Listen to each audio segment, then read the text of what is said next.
Caitlin Clark being embraced by Diana Taurasi after the Fever beat the Mercury in that game and they played each other was one of the coolest moments of the WNBA season.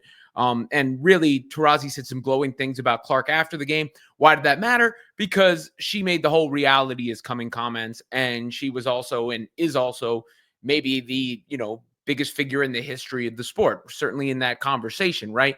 And when she said the reality is coming thing, that kind of became the mantra to Clark's rookie season. And of course, no one has more gravitas in the space than Taurasi. But when Taurasi sort of, deaded all that and embraced Clark, it felt like the moment a lot of the tensions would break down. Of course, that wasn't completely the case, as we've seen. But in that moment, it did feel like, all right, you've made it, you've earned it, right? Like you've shown it. There's no fronting on your game anymore. And I believe that's the most successful video I've ever done. Was that moment. So people certainly felt that way, and therefore it was interesting to hear Caitlin Clark talk about Taurasi. Maybe it's because it's just been so long. I'm sure she talked about it at the time, but I don't remember the specific comments. This came as part of a Nike campaign. It wasn't some huge sit down or barrel interview from Caitlin Clark, but nonetheless, it was interesting. Clark is part of that Nike ad. I'm sure everybody's seen the full thing by now that was on the Super Bowl, but this was her section of it. Basketball has taught me a lot. And, it's the barn thing that had some people wondering why that was in there. Not everybody from Iowa's from a barn or something, but I thought the visual was cool. I mean, what are you going to do? Look cool. I'm not going to hyperanalyze it. And then I know there were some fans who were like, finally, she's being promoted. Here's the thing about Clark. She doesn't even need to be promoted. She just doesn't need to be crapped on.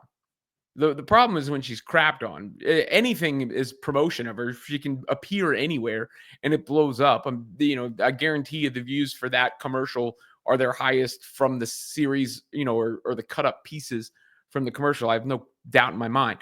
But she also sat down with Nike for, like a social video interview and series of questions. And here's what was said.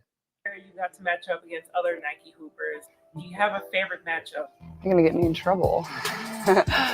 Honestly, I'll just say DT because she's such an icon in our sport and has been in the game for so long. Getting to share the court with her was pretty fun, and you just see her competitive spirit. Even though you're not on her team, you can just feel it as a competitor. I think I've hated losing even before I can remember. When I was growing up, all I did was cry when I lost.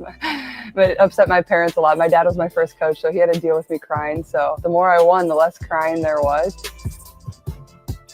From a very young age, because no matter what I did, whether I was playing a sport or playing a board game or was at school, I wanted to win. I feel like that was always my mindset, and that hasn't really changed. Fortnite. I used to play video games a good amount in college with my friends, especially over Christmas break when you just have basketball and you're the only people on campus. We'd go to practice, we'd go eat, and then we'd just game all day. But that's kind of stopped ever since I moved out of Iowa City and I moved to Indianapolis. I haven't been playing the game as much, but I'm getting back on the grind. So I've never played Fortnite. I can't really give you my perspective on that. But you could see, there's respect from Caitlin Clark there. And I'm sure Caitlin Clark is competitive playing Fortnite, just like she was competitive going back and forth with Diana Taurasi. So I thought it was worth sharing. And look, there you have it. Nike promoting Caitlin Clark, what so many of you asked for.